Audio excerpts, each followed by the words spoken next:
Hi, you're listening to She Shield, your one-stop pod for all topics personal safety. I'm your host, Sophia, and my goal is to help educate women and men on concealed carry, martial arts, and all topics self-defense and defense of self. We'll get into that in a minute. Before we start today, please take a moment to rate the podcast. So I know on Spotify, it's basically the star symbol at the top of the page, and then you can give your honest feedback there. I think so far we have 41 ratings on Spotify, for example. Depending on what platform you're listening to, we may have more or less. And I know that just helps us get our name, into other people's pods and their recommendations. So please take a moment to do that. If this is your first episode, welcome. I'm so happy you're here. This episode is sponsored by Big Tex Ordnance, your soon-to-be favorite retailer for all of your firearms needs.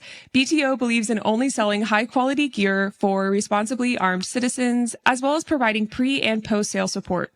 BTO values firearms training and supports firearms instructors nationwide. They even pay for their own staff to train with high-level instructors to ensure that when you as the consumer reach out, you are taken care of. Today we have Ilriana Balaj of Live Healthillie on the show. I'm so looking forward to this episode. As you all know, we have self-defense, but then there is defense of self, right? We are far more likely to undergo a physical ailment in life that will take us down if we don't take care of our bodies than we are to have to, fight a masked assailant. So, Illy, I'm so glad you're here today. I would love you to introduce yourself to the listeners. Hi, yeah, I'm so excited to finally chat. I feel like we chatted about chatting for so long now it's finally happening. Yes. So I'm happy to be here. And yeah, I'm Illy. I'm a holistic health coach. I've studied integrative nutrition, and I'm actually currently going through my functional diagnostic nutrition certification, so I can officially be able to really get way deeper when it comes to lab work and giving people the proper protocols. And I'm also the CEO of Live Healthillie, which is my one-stop shop for all things clean, low tox.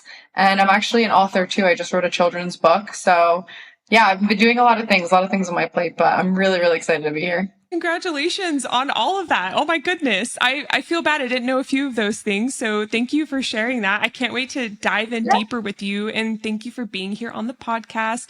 I found you on TikTok, actually, one of the best things to come from my TikTok career before they banned me. I'm really, really glad I connected with you. I think we just started kind of commenting on each other's content, and that's how we connected. And your page has been such an encouragement for me to be a more informed consumer. I love that phrase. You used it on the Gut Talk podcast to kind of express what you are trying to promote. So I love that, actually looking into what's on the nutrition label, what are we putting in our bodies, and ultimately, how is it making us feel? And I trying to be more holistic with our consumption of food and supplements and everything. So I'm so excited for you to be here. For those of you that are listening and you're maybe wondering, why would I be interested in this topic on She Shield? Because it's about guns and it's Brazilian Jiu-Jitsu and fighting. That only takes us so far. If we're not taking care of ourselves in the day to day and thinking about what we are consuming and our physical movement, then that entire genre of our life does not matter. Shooting a target from 10 yards, under a second from the draw standpoint, is only so important. So I hope you're listening today with an open mind to truly just absorb what Illy has to say. And yeah, I'm so glad you're here. Okay, there's my big intro. I'm so excited for this. So I would love to know, if you don't mind, walk us through when you started to become curious about your health journey and started asking questions and kind of seeing that maybe the system we're all kind of living under isn't the best for us. Yeah, I feel like the reason, because sometimes I feel like people come on my page and they're like, why is this girl popular? Because yeah, I think my story, a lot of people can just relate to it.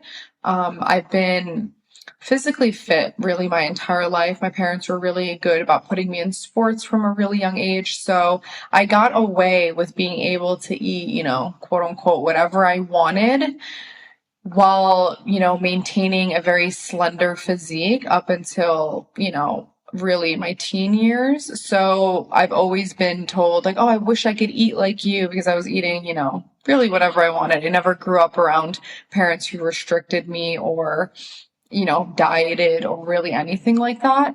And then once I was done with, high school and my high school sports, I transitioned into the gym world and I really fell in love with bodybuilding. So I went and became a personal trainer. And that's really when my fitness career started to really take off. And that's the first real time, when I was around 20 years old, is when I started to kind of get interested in diet culture, in calorie counting, and counting my macros. So I did that for a couple of years, and that's when I really became my absolute fittest.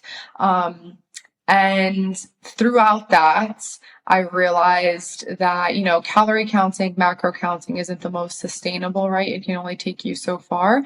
And that's when I kind of went back into this food freedom mindset, where it was kind of just like everything in moderation. The dose makes the poison. I was just very like, if I want McDonald's, I'll eat McDonald's. If I want a brownie, I'll eat a brownie. If I feel like eating ice cream, I'll eat ice cream, right? As long as I'm eating my protein and I'm working out, I'm good. Because again, I've always had the privilege of being thinner than, most people who ate the same exact way as me.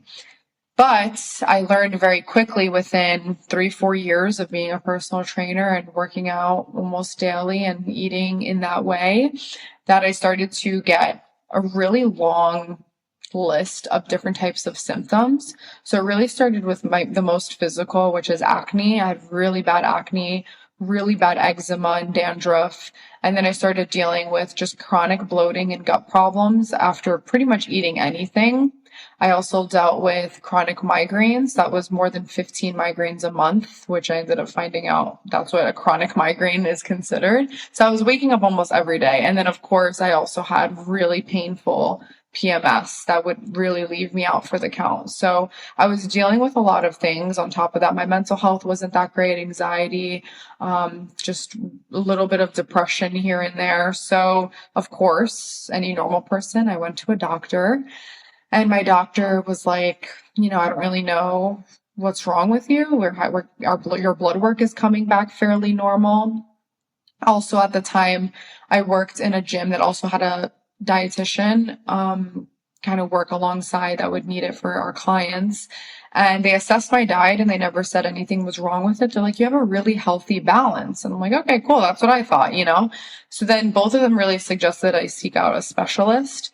So I went to a couple because obviously I'm dealing with a lot of things. So when you're dealing with all different types of symptoms, you have to go to somebody for each of those symptoms. So I probably went to 7 or 8 different types of specialists. I went to a neurologist. I went to a doctor specifically for my gut. I went to obviously an endocrinologist, my OBGYN, just anyone and everyone, and everything came back normal.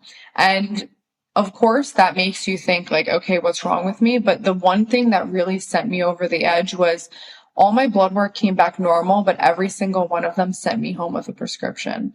So if everything's normal and nothing looks, like I have this disease or illness, then how am I going home with 5 different types of medication, one for my migraines and one, they wanted to put me back on birth control and just all these different things. I'm like, okay, something's really, really wrong. And I come from a background of people that work in medicine. So, my mom is a phlebotomist.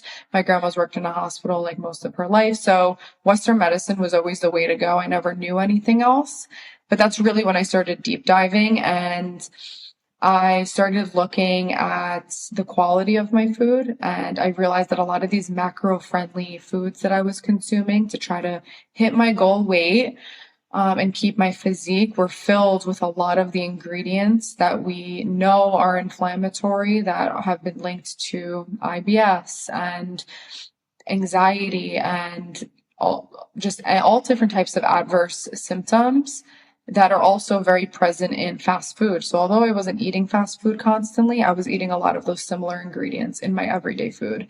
And that's kind of when I just started sharing my natural flow of what was going on my social media, and people were like, oh my God, same. And then that's kind of how I started kicking off. And it's been just uphill really from then is just me sharing my experience as someone who's been dealing with chronic mystery illness. To this day, I actually have no idea what was wrong with me. Right. Except for like did you just kind of eliminate some ingredients and then things started to get better and you started to find what worked for you? Yeah, Yeah, I okay. started actually cut out every single supplement that I had at the time. I was taking like a protein powder and a pre-workout powder. I was taking some of the best, quote unquote, best stuff that you Mm-hmm. can find at GNC. Mm-hmm.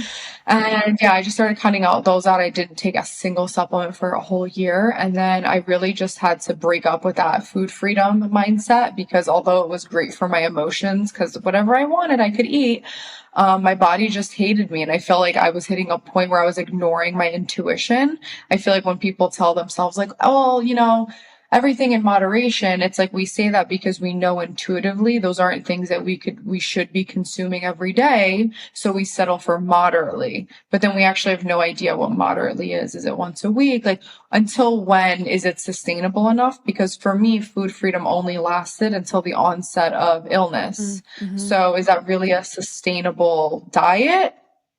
So Right. for me, it definitely wasn't. It lasted probably like 2 years and I'm like, nope. And I was only 24, 25 at the time. I'm 30 now. So I was way too young to feel like so sick and so just fatigued. Absolutely. And I'm sure you heard that a lot in your doctor consultations or medical consultations that you were too young to be considered for X, Y, and Z disease. Yeah. Would you say that's something you heard a lot?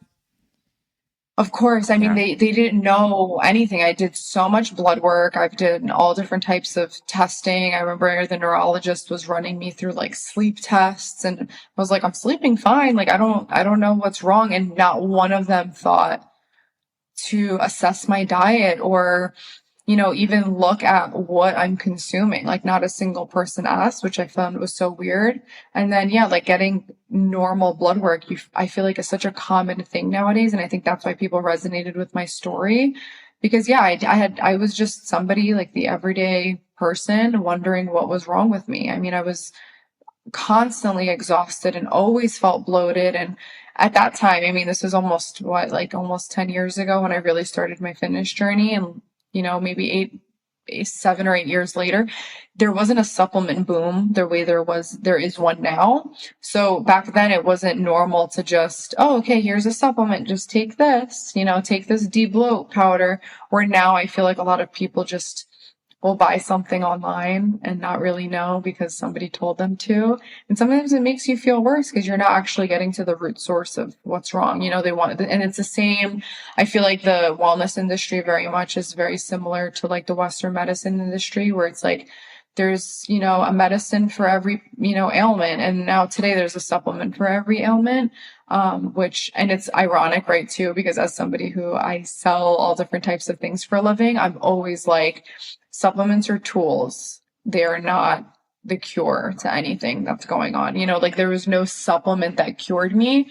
And, over the past couple years, I found so many helpful tools in the wellness industry, but being able to have that discernment of like what's for you versus what's not, I think that's what people have a harder time with today. Absolutely. Absolutely. I'd love to dive into that deeper today, how to become more of a critical thinker with ingredients. Before that, I just want to kind of add in my own little 2 cents. I don't talk about this really at all in the podcast, but I was telling you before the show that I was pre-med before this whole gun industry thing. I was a biochemical research student, so did my honors thesis in biochemistry. I did kinesiology, exercise science on the side, and then Spanish, but doesn't really help here right now. But I was always interested in kind of viewing the body as a whole, and I was really discouraged when I got into medical school. And I kind of witnessed the culture firsthand, right? A lot of people told me that, especially my father as a preventive cardiologist, he told me to expect that. Like people were going to be unhealthy. They were going to encourage you to not train, sleep less, just to study more. And that is exactly what I ended up seeing there. A lot of my peers were depressed and gained weight so quickly. And even I did. I gained a bit of weight from the amount of time we sat to study. And so I started to kind of question, one, whether that was the lifestyle I wanted to live, and two, whether the difference I was going to make as someone who's going to like present preventive medicine into, you know, the medical field or whatever like little subset of society I was part of was worth kind of giving up my health for. And I really had to think about that. Also, I was interested in, you know, self-defense, firearms. And I had someone tell me once, if you can think of yourself doing anything but medicine, like, or instead of medicine, then you should do that thing. Cause you really have to only be medicine focused if you're in med school. And that is so true. Yeah. I proved that $30,000 later. So all of that to say, I appreciate what you're doing on a very deep level. Growing up, my dad would have me read nutrition labels, and I used to be so annoyed. We couldn't buy anything without reading it together. I'd be like, Dad, I just want these fig Newtons. And he'd be like, cane sugar, like Alzheimer's. Like, it was never just like, those are bad for you. It's like, let's investigate why. And of course, you know, he had a hard time, I think, separating his like doctor life from being a dad. So that was always a thing. But like looking back, I love that he did that for us. Now I look at everything. So kind of given that, I would love for you to inform the listener and me how you look into what you buy. So when you go to the store, what's like your typical research plan when it comes to like buying a new food? Yeah, I mean, I like to really keep it simple. I think there was definitely a time in my journey where I was super restrictive because I was obviously desperate to feel better. And I thought that, you know, only eating, you know, very certain things was going to be the best thing for me. Where now I feel like I have such a healthy relationship with food where I can just look at things and be like, yeah, I'm going to be good. Like, this is good for me. So I know there's a lot of accounts out there that are like, everything has to be 100% organic. And there's rhyme and reason to all of that, those things too, right? Like, we do know that, you know, certain crops that are non-organic are sprayed with certain types of pesticides. And I think the lack of nuance in those conversations is why people are like, oh, like they just kind of throw their arms up and they're like, oh, nothing's safe. I can't eat anything. Where like I am that person that explains the nuance, because then you have people who are like, well, organic foods are sprayed with pesticides too. And it's like, yes, all foods are going to need to be sprayed with something because they're being mass produced. So unless you want your food rotting by the time it gets to the supermarket or being consumed by bugs, guess what? They're going to have to be sprayed with something. But organic foods do go through a different type of regulation than non-organic foods do. And that's why you have, you know, companies like the EWG that will test produce every single year and tell you what are like the top 12 foods that are the quote unquote dirtiest, that are sprayed with the most amount of pesticides and herbicides, that you want to prioritize buying organic. And then you have the clean 15, which are the top 15 produce items that you can get away eating them non-organic because they have very low levels of pesticides. So yeah, like the nuance of that, I'm not somebody who's like, everything needs to be organic. There's a lot of times I don't buy everything organic either, just because it's either not on my budget, or what also people don't realize, it might not be a seasonal item. So when things aren't in season, it's much harder to find organic because then it's being flown from all different types of countries to get here, and it's just not going to last. So the way that I kind of navigate the supermarket is I make sure that I'm staying at the perimeter, which is literally the outside. It's where the meats and the dairy and the produce is going to be for the most part. So that those are like the basis of my meals. And then that's when you go into processed foods. So processed foods and the ultra processed foods are going to be, or minimally processed foods are going to be found more in the center. So I actually made like a really great, if people are interested, they're like a visual learner. I made kind of like a breakdown on my Instagram of the difference between whole foods, minimally processed foods, and ultra processed foods. Wonderful. Because again, you also have people who are like, well, everything's processed. Yes. As soon as you take a strawberry and you turn it into a smoothie, it is processed. I understand that. But the nuance of what that means, ultra processed foods are foods that actually lack all nutrients. So an Oreo, you're not eating an Oreo because it's adding to your nutrient level or it's helping you with your nutrients or because it contains minerals, because it doesn't. So you're eating an Oreo strictly out of pleasure. Where you can find, like I eat certain processed foods, it would be like, if you guys are familiar with the brand like Simple Mills. Simple Mills makes, an Oreo kind of alternative, and it's made with 100% real ingredients. So ingredients that if you broke down every single ingredient, you can find those ingredients in nature. Those are what I consider processed foods. So those make up, I would say that's my 20% of my diet, right? So most of my diet, that 80%, is that minimally processed, and the whole foods. Minimally processed, I would consider something like a Greek yogurt or oats, right? Those are processed to some amount, but they're still very much made with real ingredients.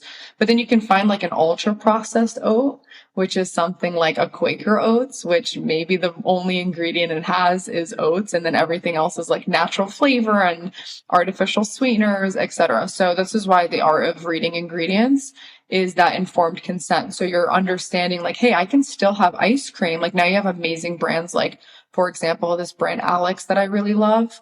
They are regeneratively farmed, that they use regeneratively farmed milk from, cows that are getting to grass-fed cows that are roaming across, their farmland. And then they create like ice cream from that, as opposed to getting, like the Haagen-Dazs that doesn't melt for like 3 days. So there's reasons to that. So that's kind of how I visualize the supermarket when I eat. So when people are like, oh my God, you're so restrictive, I'm like, how? I'm still eating fruit pops and I'm having ice cream and I'm having cookies, but it's just with ingredients that I can recognize. And if I can't find it in the store, I'll just make it myself. So the art of cooking is truly comes in handy when you're on a health journey. But yeah, I'm not somebody who's like, oh my God, heavy metals and this has so much mercury. Like I'm not to be bothered with that stuff because most people don't need to start at that level. Most people just need to start eating more real food and they'll automatically start feeling so much better. My goodness. Wow. Sorry. I just love the way you articulate things. I was listening to your Gut Talk podcast. What are their names again? The hosts of that podcast? Jenna and Jilly. Yeah, Jenna and Jill. Wonderful. And I will tag their podcast in the show notes because I really did enjoy it. First of all, just, oh my God, love the way you explain things. It's easily digestible. You don't use like crazy big words. Not that you're not allowed to here. You're welcome to. But I feel like anyone, coming from any point in their lives can like really absorb what you're saying. So first of all, just thank you. That's lovely. I love what you said about it's maybe not the best place to start for that person. That's a topic that is like it's reoccurring on this podcast, whether it's about Brazilian Jiu-Jitsu, working out in the gym, starting with guns. The culture is so intense in all of those little niches where as a beginner, when you enter and you just scroll through social, you already feel 100 steps behind. And it almost makes you want to give up immediately. So could you kind of dive into that a little bit more about like someone listening right now to this episode? Maybe they're wondering like where they're at and what they should do next. How would you kind of break that process down? Yeah, I think that's like my little issue with social media lately and it might be my one up because this isn't my background, right? I'm just somebody who had to learn. So I started exactly where a lot of my followers are trying to start, where they're at right now. And I think that's why people relate to me so much, not being like this super credentialed, 12-degree, person who comes on here and is like biohacker to the max and you need to be cold plunging when you wake up and avoiding heavy metals and like that's great. And there's people who are at that level, but people forget that they've probably taken 40 years to get to that point or 50 years to get to that point. I'm 5 years into my journey. So it's not helpful for me to automatically go into all the biohacking and the avoidance and all of that, because I know at the root of what I need to do is to build a resilient body. It's not about avoiding everything and being afraid of every single toxin that's on shelves. It's just being an informed consumer and building resilience in my body. Unfortunately, today, people are not resilient. They can't walk, past, certain fragrances without getting a migraine, and they eat one thing and they're constantly bloated. It's like, that's no way to live. And that tells me that there is something systemic that's going on in the body. So when I talk to people that are just very first starting out, I actually tell people to just minimize the things that you're probably consuming. I feel like we're in such like consumer culture where we think we need more. We need more of this and we need more of that. Where in reality, we're already doing so much, but we're probably doing so much of the wrong things that we probably don't need to be doing at all. So I think of it in the sense of, let's say you're somebody who, you're like, I think I eat in kind of in that food freedom mindset where, I kind of just, I track my macros, I work out a couple times a week. And I enjoy, my drinks on the weekends with my friends, and I go to the diner here and there.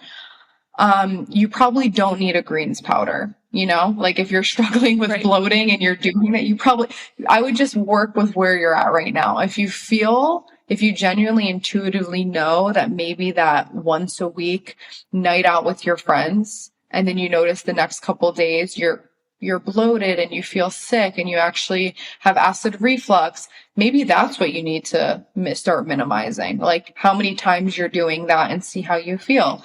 So meeting people where they're at, meeting people in where their journey is right now. And I really like to assess, like, okay, what are you already doing, right? Like, okay, you're already working out 3 days a week. That's great. I don't think now we need to add 13 more supplements to your routine. But maybe the protein powder you're already taking is filled with artificial sweeteners, and it's filled with gums that have been linked to IBS. And maybe you're struggling with a lot of chronic bloating, which chronic bloating going unresolved can lead to further gut problems.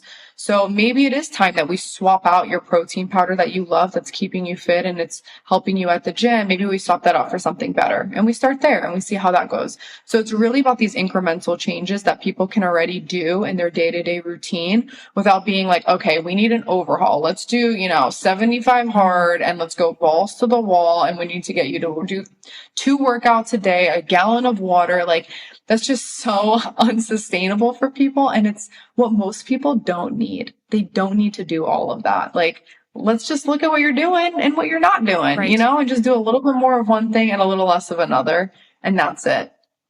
Absolutely. I love that. I can tell that you have a background in personal training. That's the time that I did personal training and really caused me to break down someone's lifestyle habits into like meeting them where they were at, essentially.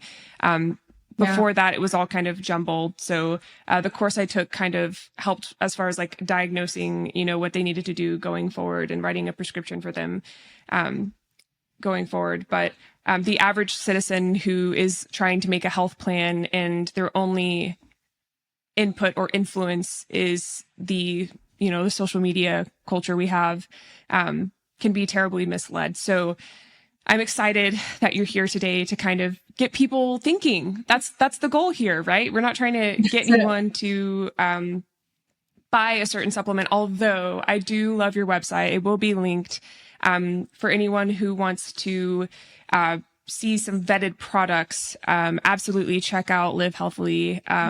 It will be, again, in the show notes, which are the notes below the title. So what goes into your process of, since we're on that topic now, kind of approving those products and looking into that? I know you do a lot of research. I want to hear about that. Yeah. So it's funny how it kind of like the idea came to me. So when I started, sharing my own journey as, just a regular person trying to heal is really what it was. When I find real interest in something, I kind of just want to know everything about it. So that's when I got my certification to become a holistic health coach and study integrative nutrition.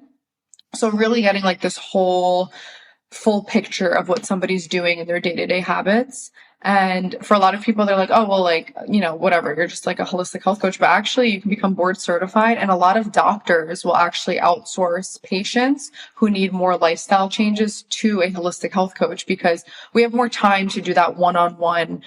Exactly what I kind of do now is like that one-on-one. How do we get that person to go from 0 to 1 and then 1 to 50, down the line? Like, how do we do that? So that's really what a holistic health coach does. So we work with where people are at, and that's what we're trained to do. So I was already doing that. I started coaching for a little, probably like half a year, honestly, I was coaching, but I got fired during that time. And well, not really fired, I actually got laid off because they were making so many cuts. I worked as a social media manager at a travel company, and they're like, no one's traveling, ma'am. So bye-bye. So I got That's laid so off from hard. that. And I was also dealing with my own health problems and then becoming a health coach. So I'm like, you know what, this is a lot for me. So that's really when I started pursuing Instagram full time and just being like, look, this is what I'm learning.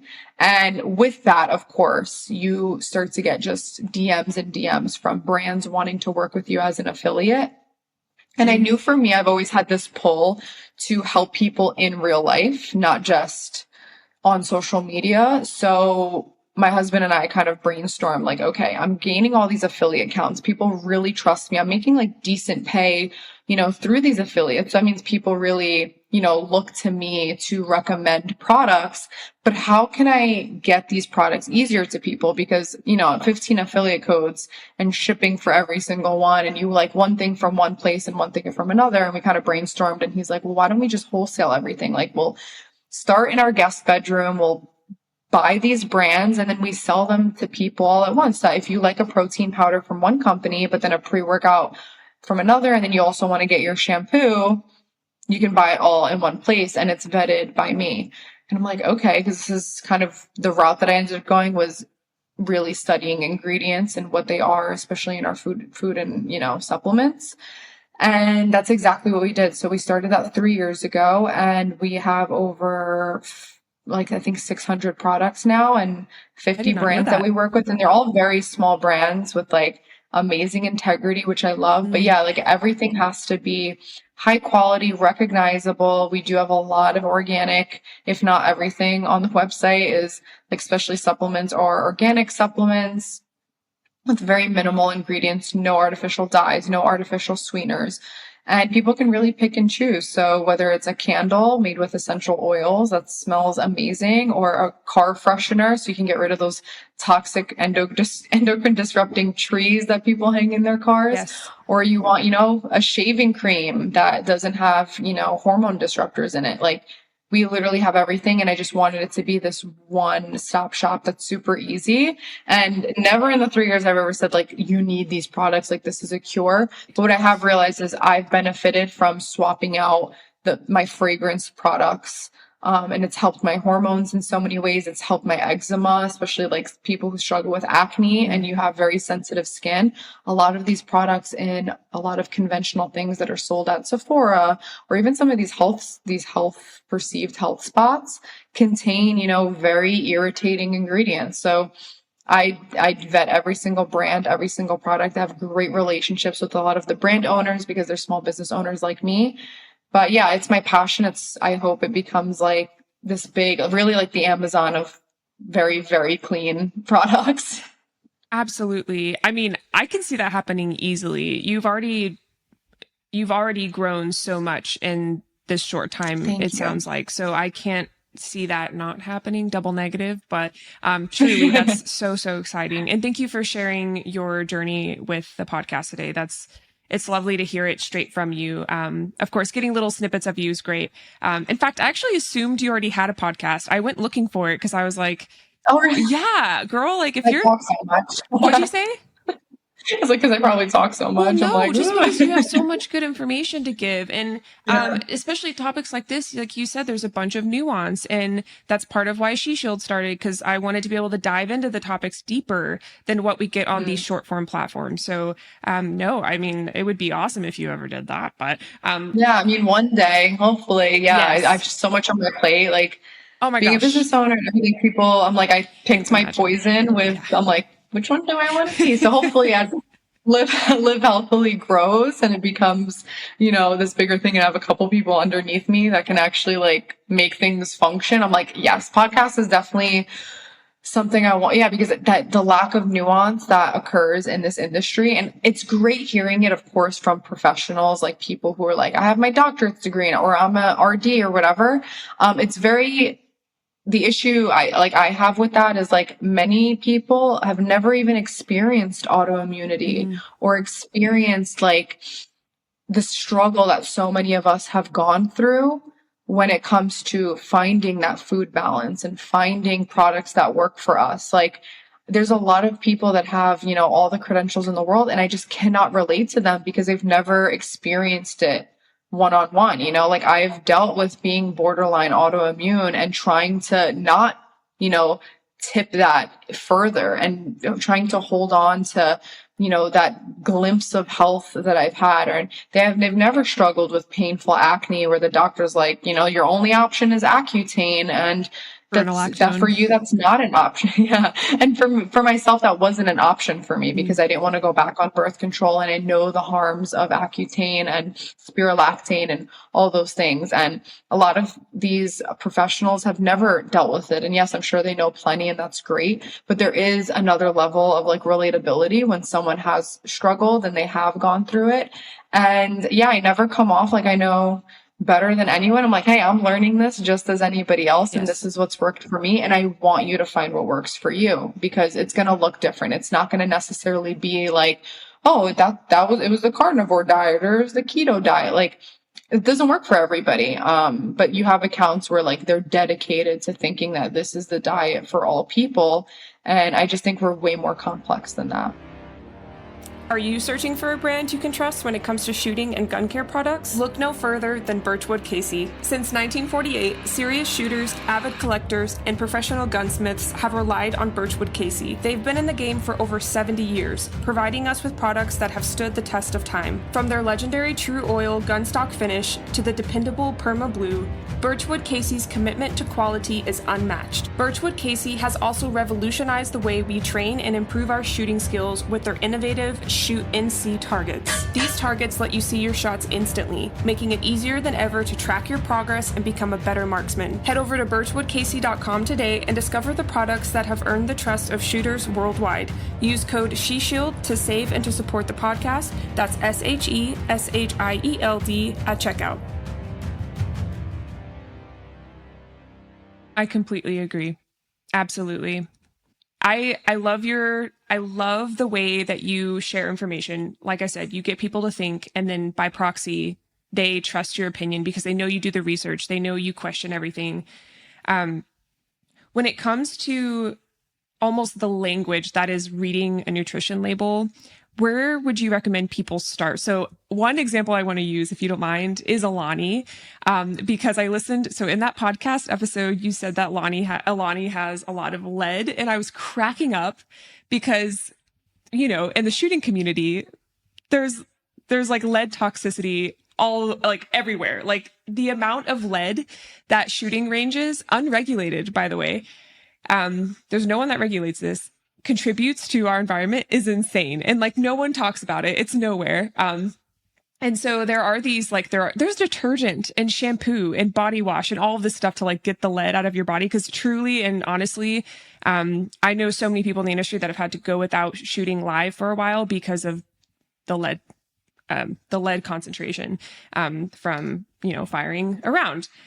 So when you said there was a lot of lead in Alani, I was like, well, that's another reason not to consume Alani. And we don't even have to like name them today. We can even bleep out their name if we need to.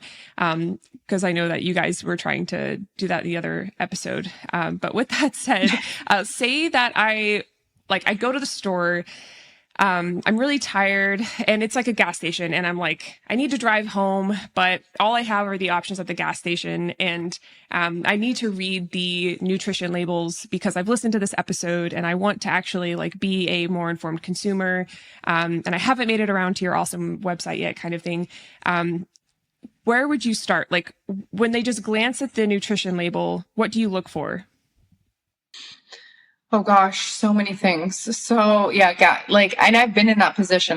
When I moved from New York to Florida, we drove the entire way and there's only so many snacks you can pack for like a 17, 18-hour drive. So yeah, we ended up having to stop at gas stations and, certain fast food restaurants and like trying to make a healthy decision. But I always remind myself, I'm like, my body's resilient. Like this one time that I need to stop at a gas station is really not a big deal. But there are people that do struggle with very sensitive bodies and they struggle with autoimmunity. So consuming that one thing with that, you know, quote unquote toxic ingredient can really set them back days and even weeks. I've seen it happen with so many of my friends on so many different levels of having, you know, histamine reactions to certain things or acne breakouts after certain things. So, and they're just not, their body isn't at that point of resilience yet. So for those people, even myself, I mean, I would rather just not, as opposed to eat some of the things that are at the gas station. But yeah, the main thing that I look for really is I really try my best to avoid artificial sweeteners. That looks like sucralose, acesulfame potassium, aspartame. So many of those are 3 to 6 times sweeter than table sugar. So they are affecting the brain and our taste buds as if we're consuming massive amounts of sugar, but our bodies aren't getting the sugar. So our body, as soon as we put it into our mouth, our receptors are like, okay, coming in, boys, we're getting that energy in the form of sugar. And then when you get none, once it reaches the gut, your body will start to crave real sugar because it was ready for that energy. Sugars are very important. So actually for me in this one-off situation, I would much rather have something that has sugar and maybe just consume half of the bottle as opposed to the whole thing. So I'd rather just have like an iced tea that has maybe like, I don't know, 28 grams of sugar, which is a lot in one sitting. And maybe I would try to water it down and have a little, you know, make it like one bottle into 3 somehow. So I'd much rather have something with real sugar versus a lot of these artificial ones. And also aspartame, acesulfame potassium, which they're like considered siblings in the chemistry world because they have very similar chemistries. It also breaks down into formaldehyde at 98 degrees. So if it hasn't broken down in the transport to these stores, it's definitely broken down in the body. And of course, our body naturally has traces of formaldehyde. So comparing formaldehyde that's naturally found in our body versus synthetically found in a gas station can are 2 very different things. We really should not be consuming something like that. So artificial sweeteners are very high on my list. They've been linked to all different types of issues, including gut problems. There has been studies that have shown that the gut actually recognizes the difference between sugar and synthetic sweeteners. So to think that we're tricking our bodies and our body isn't the most intelligent specimen on this earth is just laughable. So that's another thing. And then of course, artificial dyes, like it's just such an unnecessary ingredient. I really try to avoid it. So a lot of drinks will have it, like Gatorades will have like Red 40, Blue 1, Yellow 5. I really try my best to avoid those. And they're just a very unnecessary ingredient, to make you think that there's some sort of fruit or something in it, and there isn't. They have been linked to attention problems. They also have been linked to physical rashes. People can sometimes break out in hives if they're super sensitive. So yeah, all different types of artificial dyes have been linked to hypersensitivity and gut problems and physical hives and symptoms. So I also avoid those. And I also like to avoid certain types of synthetic, like heavily produced gums. Gums are usually formed from GMO crops. So they usually come from GMO corn that's been sprayed with glyphosate, which is a carcinogen. It's considered Roundup, which you're not allowed to spray Roundup on your lawns anymore. And it's been banned from Home Depot, but they can continue to spray it on our food. And that's like, you can Google that. That's common sense, I fear. So, that's like the most, you know, like we really try to avoid GMO crops. But yeah, those are usually found in like protein bars. It can look like carrageenan, which is an emulsifier.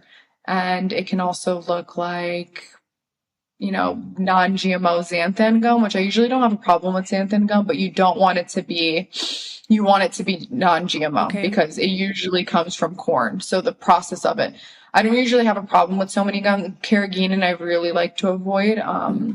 because it is linked to so many problems. There's a lot of lobbying that happened on the political side to which at one point it was banned and then they found a way around it to like unban it. So it's a very wishy-washy one, but it is considered also a carcinogen. So I really like to try to avoid it. But those are like my main three on top of like the inflammatory oils like canola oil, which I don't consume. It's treated with bleach and hexane, which is an industrial byproduct. So yeah, there's like a slew of things. But again, like when it's like a one-off situation, I really like to hope I really try to make the best decision. I'm not going to just pick up the worst item on the shelf, but sometimes you just have to give or take because a gas station isn't necessarily a health store, you know? Absolutely. And I guess my goal there was to say, like, worst case scenario, what do you do? So I like what you said earlier. You talked about everyone needs to kind of even meet this podcast episode where you're at. So like take the advice where you're at. Maybe when you start making a few more healthy, conscious decisions, come back, listen to it, and then add on to that. So you're speaking from a perspective of 5 years down your health journey, maybe even more than that along the way, but just a very concentrated health journey. So would you say someone who is newer to this, who is picking up a label, should they just focus on, and not to say this isn't important, of course, just where you're at, focus on the quantity of ingredients as well as the ability to pronounce those ingredients? Would you say that that's a good perspective? That's what I've been told my whole life. So how do you feel about that phrase? Yeah, I'm all about informed consent. So when there's like two sides of the coin, which I've seen. There's people that are like, if you can't pronounce it, don't consume it. And then there's people who are like, just because you can't pronounce it doesn't mean it's safe or it's not safe, you know? So you have two people that are trying to like argue like nuance to one another. Yes. But then none of them are actually telling you like what to avoid. And that's kind of where I like to come into play, where I'm like, okay, well, just because you can't pronounce something doesn't always mean that it's not good for you. But if you're in a position where you can't just Google it and you can't look it up and see what the purpose is and do all the research, which a lot of people don't have that type of time, then yeah, that's a good place to start, right? Like if you're really starting out, you're at the supermarket and you're like, okay, I have no idea what acesulfame potassium is. It could be safe, but it also could not be. But I've never heard of it. So I'm going to proceed with caution. Maybe when I get into a position where I can actually Google it, then I'll look into it later. That's it. Like that's really how I approach it. And then you'll come to find out it's an artificial sweetener and it's not the best for you, you know? So it just comes down to that. But then there's also like things that are just like long words that people just don't know what it is, you know? I've come across plenty of things where I'm like, what the hell is that? And it was like some, you know, plants and they use like the scientific name of the plants. And I'm like, oh, okay. Like that was no big deal. Right. Yeah. So and of course we always want to be conscious of how many ingredients are in things, right? But then even that's kind of fooled me sometimes, where I've seen protein bars with like really long ingredients. And I'm like, oh, all of these ingredients are real ingredients. That's amazing. But it's an exhaustive list of ingredients. Where there's things that, and also I'm a taste person. There's things that are like 3 ingredients and they just taste absolutely horrible. So I'm like, that was not worth Oh yeah. That was not worth it for me. 100%. But yeah, I think there's a sweet spot in all of that, right? Like, unfortunately, the way that it goes in today's day and age is you need to be your own advocate. You need to be an informed consumer. You need to be doing your research, because I believe if they are able to sell it so freely to shelves and we are able to spend our hard-earned money on it, we should know what we're consuming. They're not going to teach us it. So we as consumers should have to learn. And yeah, it is very time consuming. It's taken me years. I've read so many books on all different types of ingredients and so many research studies on ingredients, trying to navigate everything, and finding the right pages that can put it in a really simple format is obviously great. But you just don't want to get to a point where people are just fear mongering you and thinking that you're going to die if you eat this, because you're going to die from eating anything unless it's poisoned, right? But we do understand at the same time that unfortunately, we're not getting the privilege of dying safely in our sleep anymore. You know, people are ill for the last 20% of their life. and they're dying in very bad, unhealthy ways. They're bedridden for years. They're struggling with autoimmunity. They're on multiple prescription medications.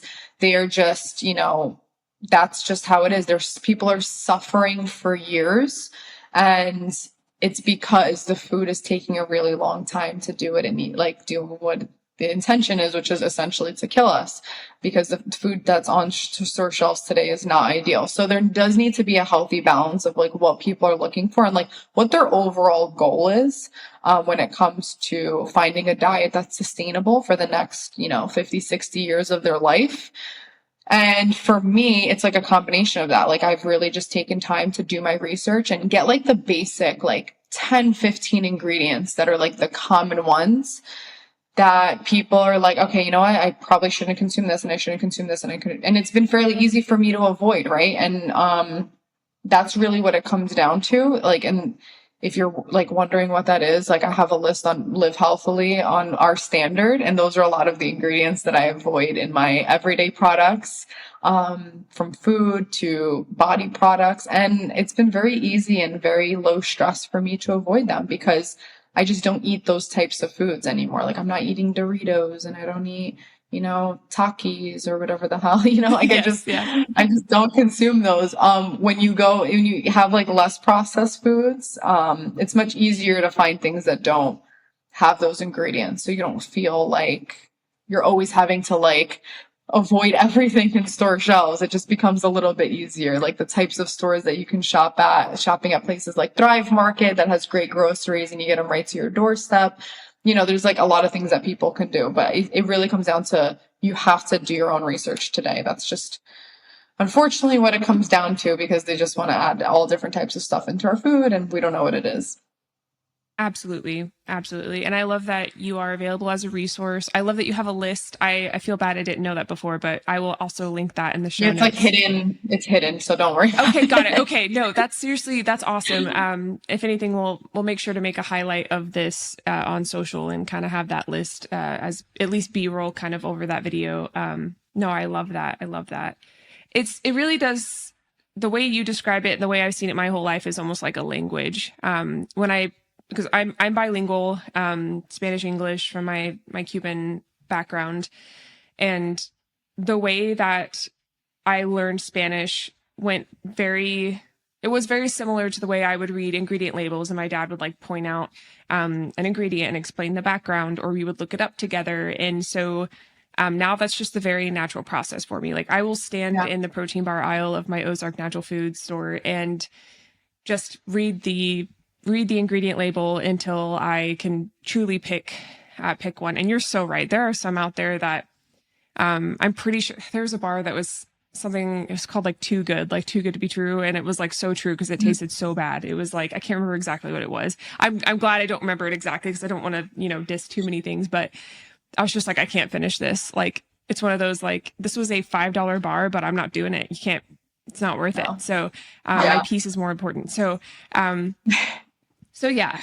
really appreciate you bringing all that up. And if you're listening and you feel overwhelmed by those big words, that's not the intention here. If anything, I hope you feel empowered to, start doing your own research and questioning everything, and not conforming.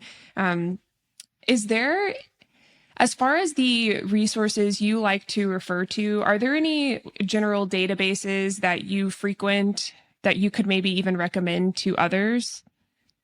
Oh my God, I wish there was. Okay. I feel all the good ones that I've liked have been bought out by other, or people start paying for their ratings, unfortunately.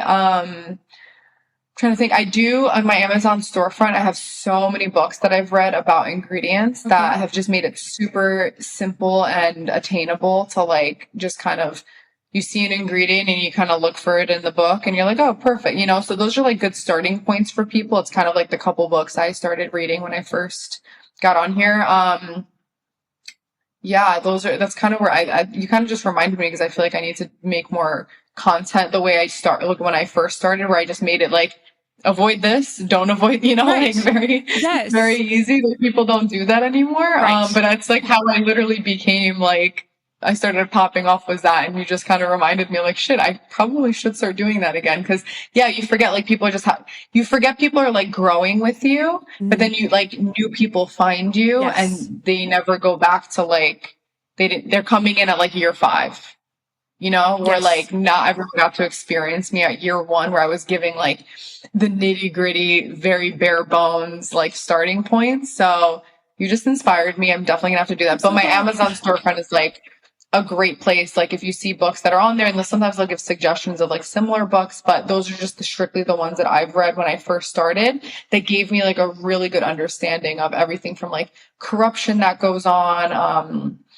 and like everything in between of like what ingredients to look at. There's one called like Consumer's Guide to like Toxic Ingredients, and it's like the top 10 that most people should be avoiding, from like BHT to carrageenan to MSG, etc. So that's like a very simple one that I think is like a really good starting point for people. I love that. Thank you so much for that. And yes, we will tag your Amazon bookstore, or not bookstore, sorry. What's it called? Yeah, basically. Okay. Yes. No, totally. No, that's awesome. No, I wasn't. Right. And you know, we have like the NIH, and you can go on Google Scholar and you can search like carrageenan effect on long-term health, whatever, and see what comes up and read those. But I agree. I think a book is an incredible place to start. There are so many physicians out there that have written books, and dietitians and specialists in these fields. So why not just like take it from them, because they are writing to the average consumer, whereas like these databases that have research definitely can be difficult to navigate. Not even that. I just saw the other day, or like 2 weeks ago, actually, someone post that like one of these artificial sweeteners is like really great for you, and then it was literally said funded by Pepsi. So it's like really hard for people to navigate if you don't know what to look for. Like the average person to read a data study, like research and citations, and they really just don't know what to look for, because that's the first thing when I see like some crazy headline about some ingredient, I'm like, okay, who funded this and what's going on? So that's really important too. And that's why it's like, sometimes I'm like, don't, like the average, you know, mom that's buying food for her family, like is not gonna probably know even where to start when it comes to some of this crazy data that we see. And, I mean, I didn't know for freaking years what to look for. I'm like, what am I even looking at? Where do I start? How do I read this? So books were always like a really easy starting point for me. So yeah, I feel like it's just like a great place. And then, you know, just using your discernment on like people that you follow, that you feel like make it really easy without being like, oh my God, if you have this one time, you're gonna, you know, croak or whatever, you know. Talking in extremes. Yeah. Like, that goes, I feel like, for every field, when people, unless it has to do with safety or something, like with like don't point a firearm at something, you know, that kind of thing. Right. But clickbait, yes, exactly. So I love that you went in not only into ingredients, but also looking at who this information is funded by. There's even a very popular app for like scanning products that is funded by the corporation that makes a lot of those products. And you'll go on there and you'll see like excellent or good for certain products where you're like, I know that's not good, but it's received that rating. It's passed, you know, those standards because of the owners.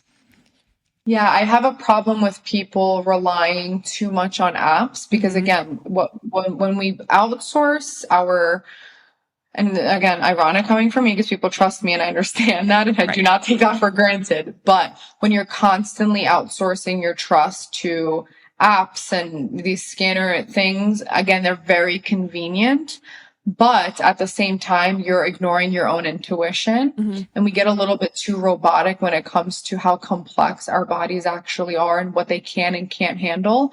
So when we're just going to this app every single time and like, this is good and this is bad. It's like, it's not that simple. Like, it's good and bad in like what context? Like, what are we talking about? Is it the calories? Is it the nutrition? Because there's things that are very high calorie that are extremely nutritious. versus things that are very low calorie that are made with like 10,000 synthetic ingredients. Yeah. And, so it's like, in what context and like what situation is this bad, to have once a week, or, what are we looking at? So I really just try to get people to like get back to their own intuition and like really know their bodies versus just going off of emotion of like good and bad. Like, and I'm the first person, I avoid ultra processed foods. I have not had ultra processed foods in so long. I haven't had McDonald's in like 6 years. I haven't had a Coke in probably longer. So I'm not somebody who's always I never consume those things. But at the same time, I've gotten to that point where they don't appeal to me anymore. Mm-hmm. And not everybody's at that point. So just strictly avoid going from like 0 to 100. Some people work great that way. Mm-hmm. I love going from 0 to 100. Right. I work great under that type. Like, let's go. Like, I'm doing it. For some people just don't, because they've struggled their whole lives with, diet culture, and they think, I just don't believe that eating a healthy diet is diet culture. I think it's just the way we're intended to eat. So yes. Yeah, like just relying on an app is not going to help anybody, especially now when they're being bought out by all these big companies, is going to help anybody in the long term of things. Like, you really need to feel it for yourself and see how you feel when you consume certain things versus not. Absolutely. I love that. Would you say it's more of kind of a long-term investigation rather than saying I'm going to be 80-20 or 90-10, or do you actually encourage people to look for that type of balance and to kind of break it down that early on? Yeah, I mean, I went from 0 to 100. So I was just like, I felt so sick. I was just so at a loss with my health journey that I just literally went from consuming things moderately. And I'm like, I'm never consuming ultra processed foods ever again. Yeah. And honestly, I can't tell you the last time I had an ultra processed food, like having, again, like I said, a Dorito, an Oreo, which used to be moderately in my diet, where now it's been 0 in my diet. I work very well that way. This is the best I've ever felt in my entire life. I feel healthier at 30 than I felt at 20. Mm-hmm. I have so much more energy. I'm way more like, overall, my fitness is better. I'm not as physically fit as I was at 21 being a bodybuilder, but I feel like my cardio, everything just feels better. My mental health is better.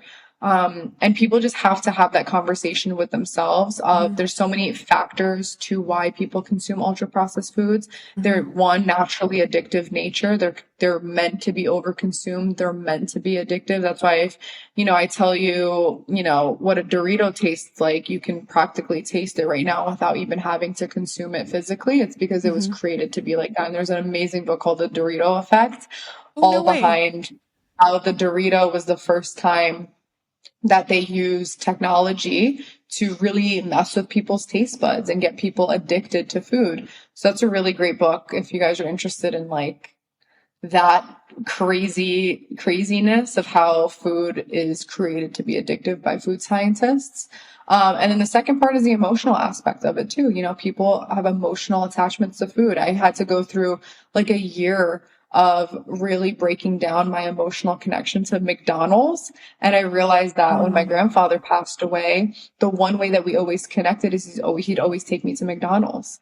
So that was like my one thing that I was hanging on to without even realizing it, without even making that connection. I was like, oh, I just can go for a Big Mac right now. And that was like my emotional support food. I wasn't having it all the time, but you start to notice, like, when you're not feeling the best, it's usually the thing that's hardest to let go, that you need to let go of. And now I can honor him in other ways. I don't need to, ruin my body to honor him. And, and I'm sure he wouldn't be happy, especially because he passed away of a heart attack. So I'm pretty sure he'd be like, maybe don't consume the McDonald's. Right. So yeah, it's one of those things where you're just like, you cannot do it all. So there's so many different factors. And I think people just need to be a little bit more honest with themselves about why they're consuming the things that they're consuming. And that goes, alcohol, it goes to food, it goes to really, the people you hang out with. Everything about my life has changed since avoiding ultra processed foods and giving up alcohol. My friend group has changed, and all for the better, really. Like, I started a business. I'm much more successful. You know, I got married and I have an amazing friend group full of entrepreneurs and I've made all these amazing connections. So, Yes. there's so much positivity that, and I feel better. Obviously, that's the most important. I'm healthier. But yeah, there's Yes. so much positivity that can come from it, but people just have to be honest with themselves and not constantly outsource, their happiness to things like ultra processed foods and, you know, people who are trying to see them really be the worst versions of Mm, themselves. absolutely. Thank you for sharing the story of your grandfather. I hope that I appreciate you being vulnerable on the podcast, and I know that there's someone listening right now that really needed to hear that. It's a great example of the emotional connection we have to food. Yeah. I immediately thought of a few examples I even have. So, and I, you know, it's crappy. So I'm actually gluten free. I, not by Same. choice, life is better, girl. Like, it's funny. I still get looks when I tell people that. There is a stigma. People will look at me and be like, "Oh, I'm so sorry." And it's like, "No, I'm choosing this." And it's because I ended up in the ER to kind of share. I've literally never shared this on social, but I ended up in the ER one time due to extreme abdominal distension. I did not know what was going on. I I remember they found like a tiny ovarian cyst, but the physician that reviewed that, and they did a very thorough exam. I won't be too graphic with that. But they said that it was too small to cause pain. And at first I was like, that's a really weird thing to say, first of all. Like, I was in the ER, but I thought about it and I was like, this is not a new pain. Like, I have this every now and then. And I started to think, like, what am I eating around the time that this pain comes? And I had to like really meditate. I remember coming home from there, and they really couldn't do anything. I mean, it was abdominal distension. They gave me like a few like stomach soothers. I get home and I just like open my fridge and I start looking at it like, what has poisoned me? And I started at that time, I was eating more bread.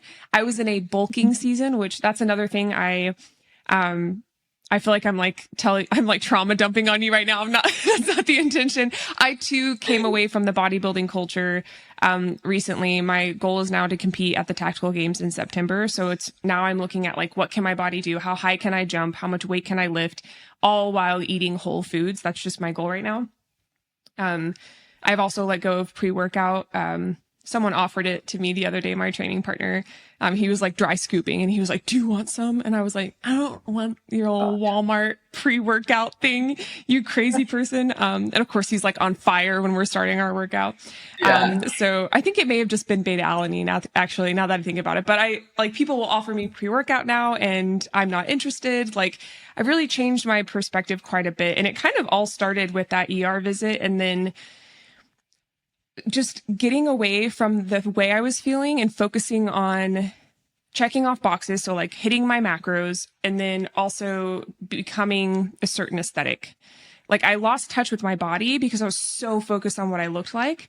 So, I'd love to kind of hit on that if you don't mind. I'd love to kind of jump into, you've talked about it a bit already. You just mentioned it, macro counting. And I want to start off by saying I see the point of it, but I agree with what you've alluded to so far. And of course I listened to your podcast, so I had a little bit of a head start here.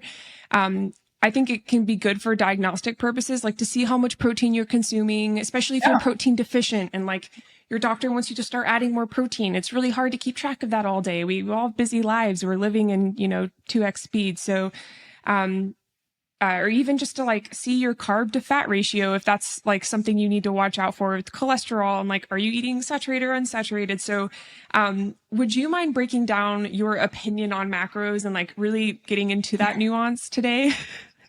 Yeah, yeah. No, I think macro counting, like you said, is such a great tool for so many people. I mean, there's been plenty of times in the 5 years where I'm like, okay, I'm definitely eating way more carbs than protein. And especially for women, when you start reaching, I mean, really at any age, but especially for women closer to menopausal age, like the amount of protein you consume is the most important thing that you can possibly do for your health. I mean, obviously we have ways to go, but it's, getting into that habit. It's always beneficial to eat more protein. And some people have no idea how much they're consuming. I think we're much more carb heavy, society.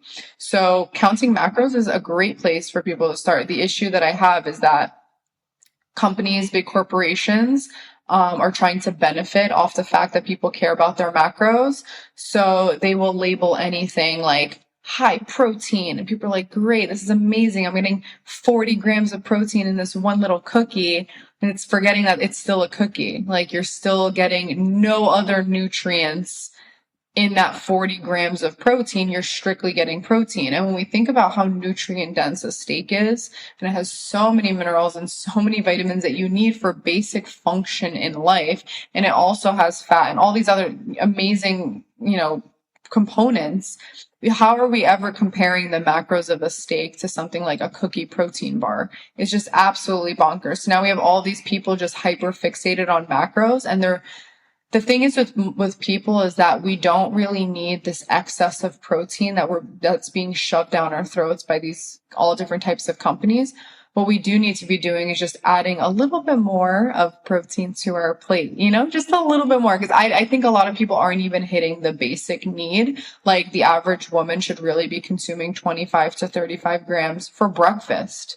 So if you think that you're going to get the proper nutrients and energy that you need from breakfast by eating, steak and eggs and a sausage and, maybe an avocado toast on the side to hit your proteins, like your carbs and fats. And you think that's the equivalent of having a protein bar that's going to keep you satiated for maybe 30 minutes. And then you're just going to be hungry again. And you're getting zero nutrients to take you from breakfast to lunch. And you're wondering why you're exhausted by 1 p.m. Like, we have to think of we have to think of why macros are not always king. And this is why, we need to have such a balance. Like, I don't want people, the fitness industry hyper fixates on macros. And this is why you see they're like macro friendly cotton candy. And you're like, what are we talking about here? Mm-hmm. Like, protein and sugar, where are all the other nutrients?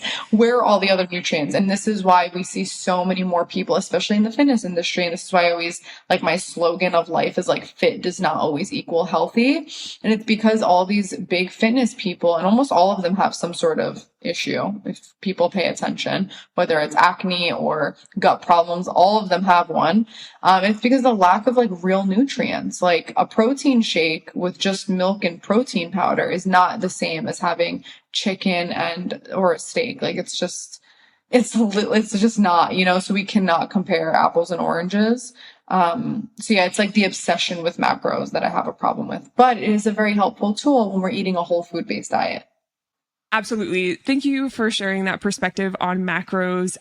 Like anything, there's a balance, and I've used it in the past to get a good idea of what my clients are consuming and then explain things to them. I even go as far to explain that, there are 4 calories per 1 gram of protein and carbs. And then we talk about fat being 9, and we also talk about alcohol being 7, because there's this huge misconception that alcohol it has no caloric value. And by value, I mean literally numbers. I don't mean value as in valuable quality.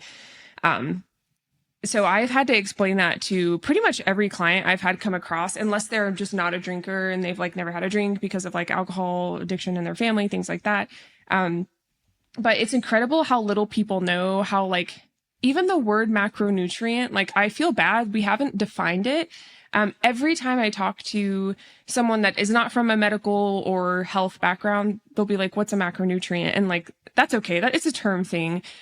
So really quick, if you're listening and you don't know what that is, and correct me if I'm wrong, if you have a different way of explaining it, we have carbohydrates, proteins, fats, and then also vitamins and minerals, which carry a negligible amount of, as far as caloric value typically, is how I understand that. Unless you want to add or subtract to that. Is there anything I missed in there? That was as simple as it gets. Yeah. Amazing. Those are your main, those are, because I'm a mineral junkie. So, So like the easiest way that I kind of also tell people is like you have macro minerals, which are your electrolytes, Mm-hmm. and I then like you have that. then you have micro minerals, which Mm-hmm. are like selenium and like these Mm-hmm. like a macro mineral would be like magnesium. Mm-hmm. It's like runs all these functions in the body, and you need magnesium to run all these functions in the body the same way you need protein, carbs, and fat. If you get rid of one of those, like even people who do like the keto diet, which they're getting rid of an entire macro Mm-hmm. essentially,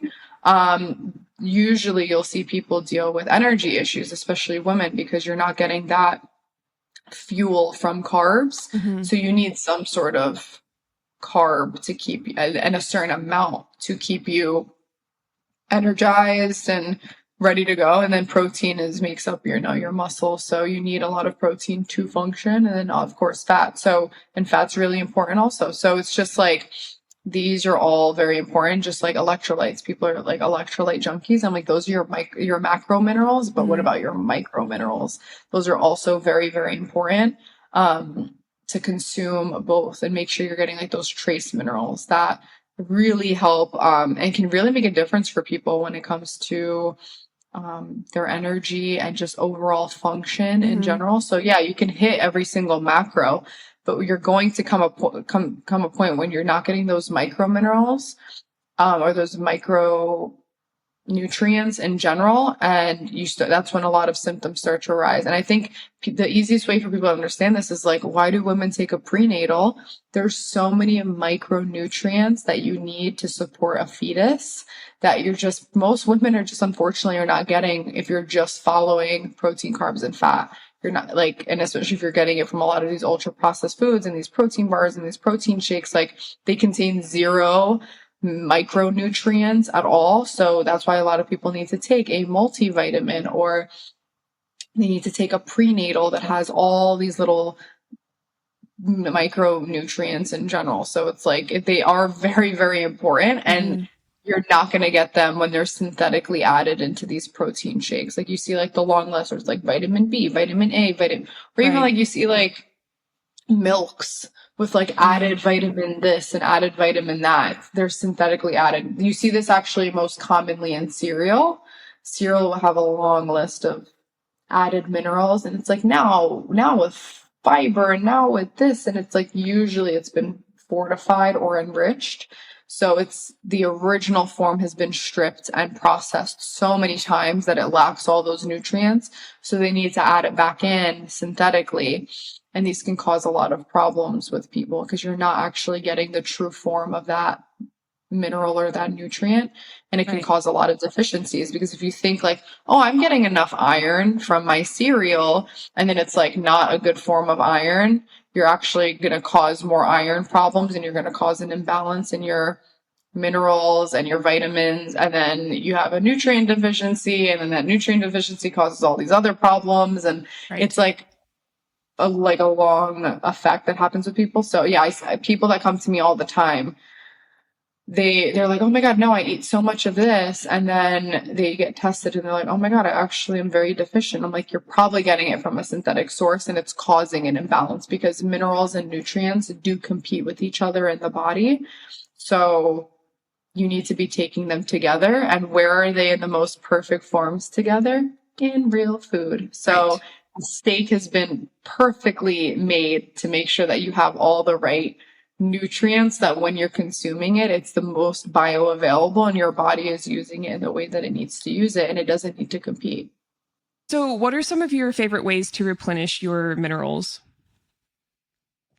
Oh, I take like 3 different types of magnesium. I love it. I'm literally insane. I mean, No. I got tested 2 years ago. I did a mineral analysis. It's like a hair analysis. You send in nails, you send in your hair. Cool. If you don't have hair, you could send in your pubes. Yeah. It's Yeah. any Yeah. type of hair on your body, Yeah. yeah. Yeah. And you send it in, and it tells you your mineral status. Oh, that's awesome. Yeah, which is really cool. And I was super depleted, and I was like, oh my goodness. And it was like, this is usually where we see people with like chronic fatigue, which is what I've dealt with, which is like not very diagnosed in the medical fields, because they don't consider like adrenal fatigue real. But I learned that it's actually called like HPA axis dysfunction. So your hypothalamus, your pituitary, and your adrenals, are just kind of struggling to keep up with each other, essentially, in like the easiest terms. And they actually work off of a mineral system. So when you're extremely stressed, your body uses minerals to produce cortisol and your adrenaline. And when you're constantly under stress, you can deplete yourself very quickly of minerals if you're not replenishing them. So although electrolytes are very important, that's why I also take like a trace minerals. So I love taking a trace minerals. It has all those, it usually comes from like deep sea water, and it has just loads of things from like selenium, iodine usually. So you have a lot of different types of nutrients in there that are much needed for energy. And then when I also at the time I was prescribed by my practitioner a bunch of things for stress.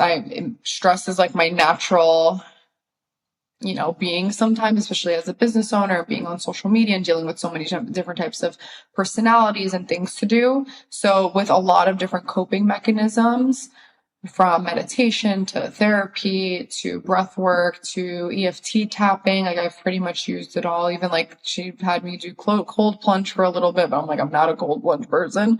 So, I had to find a lot of different outlets. That's when she also gave me adrenal mocktail, and adrenal mocktail is orange juice, coconut water, and sea salt. So you're getting your sodium, your potassium, and your vitamin C. And those are like the three key nutrients that your adrenals use to create essentially cortisol and your stress hormone. And this helps replenish so that when you are feeling stressed, you're not being completely depleted, and it causes this domino effect of issues. So for me, it was chronic fatigue, it was migraines, it was blood sugar problems, it was gut problems, it was everything. So that was like 3 years ago. And then this year is really last year, January, I thought of the idea of creating like a powdered version of it, because usually when we're stressed out, we're also always on the go. So I'm like, there's no way I can bring my orange juice and my coconut water and my salt water everywhere. So I just created like a more convenient version with all real ingredients, no artificial sweeteners, of course, no synthetic flavoring, obvi.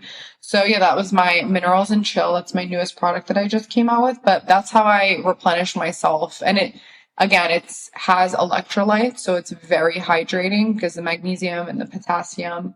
The magnesium is an added factor. I added a certain strain of magnesium, magnesium malate, that helps with fatigue and also digestion, because when you go into fight or flight, which is people who are chronically stressed, usually you're obviously extremely exhausted, but your digestion slows down, because if you're stressed or your body thinks it's being chased by a tiger, your first instinct isn't to have like a good bowel function, So that usually struggles in people who are chronically fatigued or struggle with HPA axis dysfunction like I do. So that is like my little drink that I've been sipping on this whole time. But yeah, that's like usually how I do it. I also do regular electrolytes. I eat a lot of organ meats. So I really like the brand Force of Nature. They make like all different types of I do the ground beef, but it also has beef liver, beef heart. So and it doesn't taste I don't like the taste of beef liver. I've tried it and I was like, not for me. Yeah. Okay. But they do a really great job of masking it, and they just came out with meatballs. So I made I know, amazing. And so I get my minerals and my micronutrients in like that. So yeah, the adrenal cocktail was one of those things. It's been coined for a really long time. I actually forget the creator of it. But there's so much research on how it works and how it functions. And I just wanted an easier version because, again, who doesn't love something convenient, especially me when I'm always on the go. So yeah, I created that this year. And it's been a hit, which is great. It's actually sold out right now. It'll be back in 2 weeks. Okay. But yeah, it's been really my lifesaver on top of all the other things that I do for my stress, which is obviously try to get good sleep. And I'm exercising in a much not intense way. I'm not trying to hit a PR every single week Yes. like I used to, and Yeah. more time in nature and more downtime and meditation, breath work, like I said. So there's a slew of things, and also like adequate nutrients. Like people don't realize another form of stress is under eating. So if you're not fueling your body thinks it's starving and it needs to preserve energy. So you're going to feel like, a bear in hibernation where you just have to conserve all your energy and you're very lethargic and you're just very tired. So there's like so many things that contribute to stress. So you need a lot of those micronutrients, not just the macros. I love that. Thank you so much for sharing that. That's so encouraging to hear. I was really proud. I had a coach one time. Um, we were really breaking down my macros. I had very few calories I was allowed to eat. This was when I was actually in prep. I never followed through with that bodybuilding show. And I really thought I was going to kick myself for never doing that. But I'm okay with it. I have a lot healthier of a relationship with my body now and my training and my food. The tactical games has kind of brought this aspect of like, what can my body do? Not like how small can I get? How lean can I get? And I'm not trying to diss that culture. Of course it's all contextual. So, but she told me she was looking at my Fitness Pal entries, and she encouraged me constantly to eat less protein powder and to eat more whole foods. And the second I started doing that, I felt better and I felt fuller. So it was really cool to see that. And it's kind of scary that I didn't do that sooner, but sometimes it just takes having a good influence too. I don't know why I went there from what you just said, but thank you for sharing that. I absolutely tag that product along with your entire store. So if anyone's interested in doing that, oh my gosh, absolutely. Something I want to dive into with you is alcohol. That's a question that I always get from my clients. Of course, I found that people aren't as honest up front with how much they drink. It takes a few consultations for them to be really honest about the amount of alcohol they're consuming and that they've normalized in their diet. I've had to be very honest about the fact that alcohol typically carries 7 calories per 1 gram. And it's been like mind blowing to them, but like on a deeper level, alcohol it's unhealthy. I don't even, that's just like a blanket statement. My favorite way to explain it is my biochem professor would tell us, on Fridays, he'd be like, remember, the same enzyme that breaks down, degrades alcohol, degrades fat. So choose your poison. And it was like, okay, gotcha. Like, it's either like, why would I go to the gym, eat healthily, and then drink? Like, I'm using up that enzyme, and I've forgotten the name of it at this point, but it's like, man, it's something. I completely forgot what it was. Anyway, it's totally left the archives, or it's in the archives now, but I'd love to get your take on that as someone who promotes mocktails and still having fun with like drinks, but maybe not making them alcohol centered. Yeah. I didn't like give up alcohol because I had a problem with it, or like that's what most people assume. Like they have to reach a point where they have a problem, where they have this like epiphany or wake up call, like that was a really bad night and I really need to stop. That's usually what a lot of people say. But I've always been somebody where, again, I never went through like extreme diets. Like the most extreme was counting my calories for the purpose of being physically fit. So I've never really had like an extreme diet by any means. So I quit about like, I think it was like 4 years ago now. I actually don't even know the exact, I just know roughly the year because I know it was during, the pandemic I quit, which is weird because I feel like that's when a lot of people like picked it up. Maybe yes. Yeah. They're just like, I'm bored. I'm going to just drink my life away. Yeah. So I ended up quitting like later on in the year. And again, I was already barely drinking. I think I was babysitting like a hard kombucha. Like that was my drink of choice, which already is like not a lot of, it's not like real, to me, it wasn't like real alcohol. Right. Byproduct. But I kind of just really sat with myself and was like, what is the purpose? Like, why am I doing it? And I realized for me, it was like societal norms. It was just, this is what people do. This is what you do. I didn't want to deal with the uncomfortability of people asking me why I'm not drinking.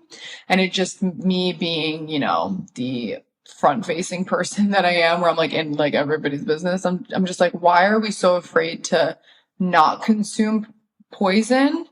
but no one's afraid to ask somebody, well, why do you drink? Mm-hmm. You know? Mm-hmm. So if people felt so comfortable asking me why I don't drink, I had no problem asking me why they did.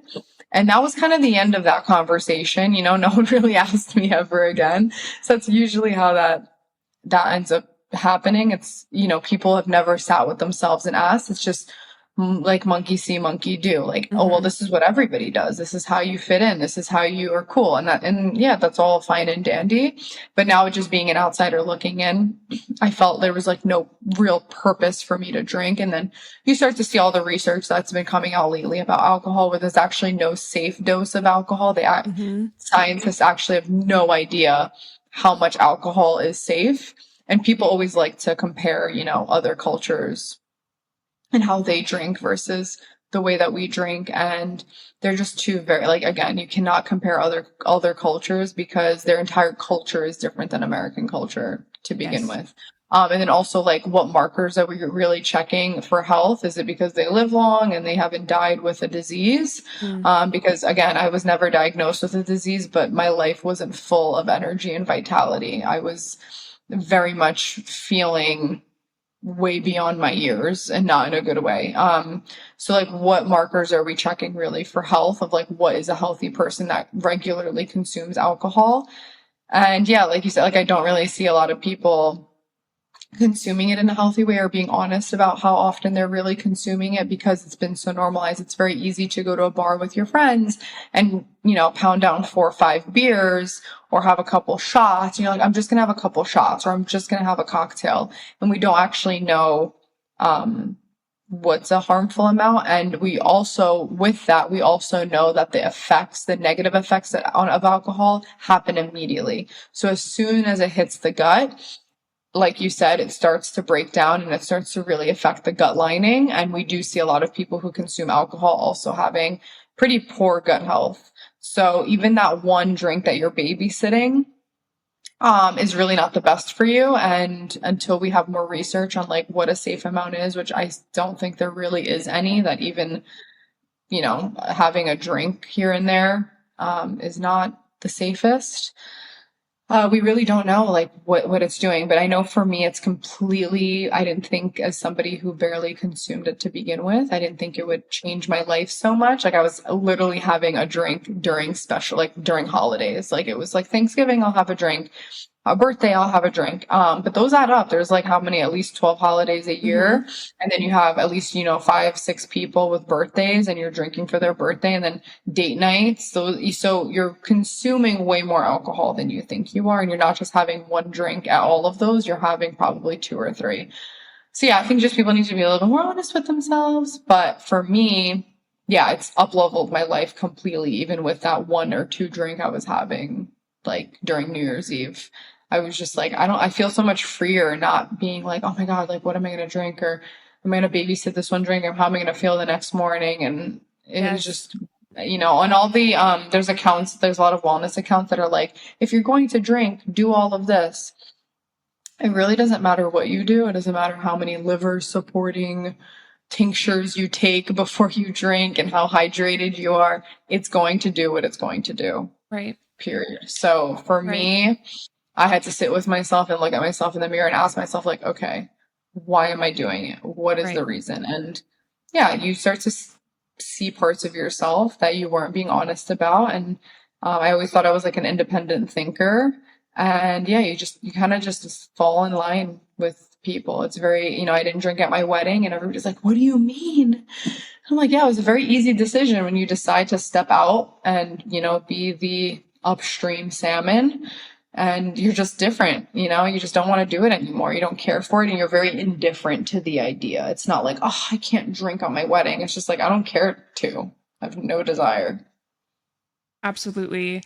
My husband doesn't drink, and he gets that question when we do social outings, and he just says, "Because I choose not to." And people are Yeah. usually like, "Okay," like, you know, he doesn't have to go into his family's past. He's also one of those people, and he's encouraged me to drink less. Like January and February of this year, I didn't have a single drop, and those were such great months because I couldn't rely on alcohol to like make my social interactions better. That was so interesting. Like having to rely on myself and just come as I was. Yeah. I put that to the test. We have this big industry thing called SHOT Show. I put it to the test at SHOT Show, and because people get like rowdy at SHOT Show. And I enjoyed it so much more than the year that I chose to drink, just because I was present for all of it. And there's nothing wrong with people drinking around me. In fact, I felt like I could protect them and be there for them, and that was fine with me.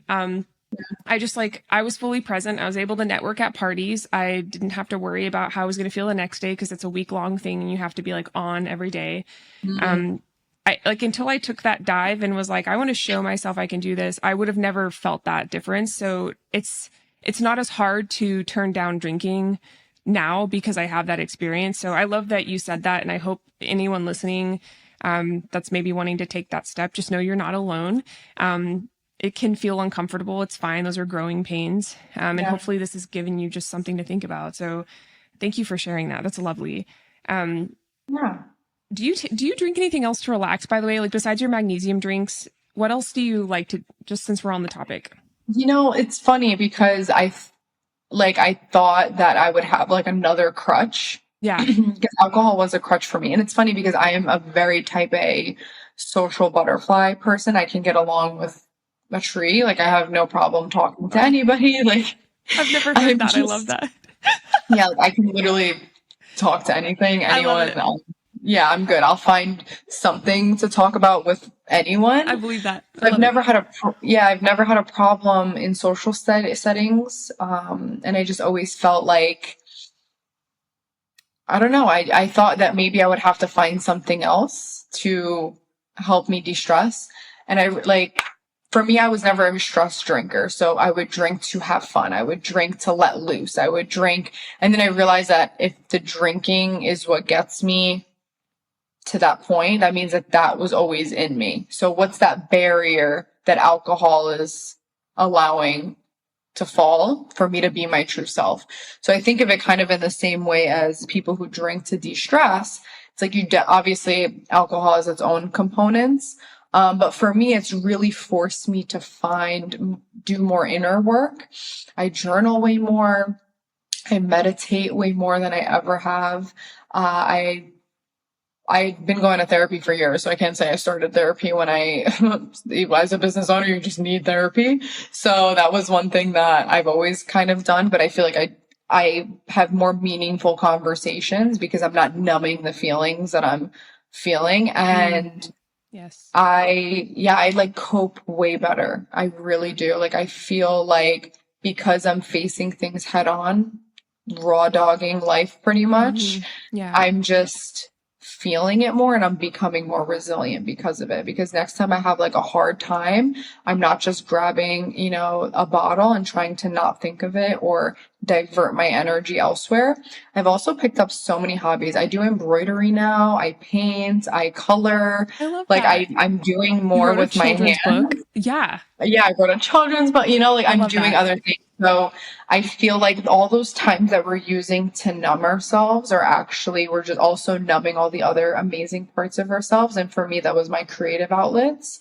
I didn't, there was a lot of things where when I was angry, I didn't think to sit and paint, I would have never thought. Now I enjoy it so much, so there's so many things that we think we forget, that we're not just numbing that one singular emotion, we're numbing so many different parts of ourselves. So there is nothing that I really take to relax these days, which is kind of shocking. I just feel like I'm doing more with my time and I'm doing more, I'm more creative, and I sing a little bit more. Like, I love to just put on music and just like dance around and like put that energy into something else. And it's so far so good. Yeah, I'm not like, and it's funny because I'm such a drink person. Like, I have a drink nearby at all times. Yeah.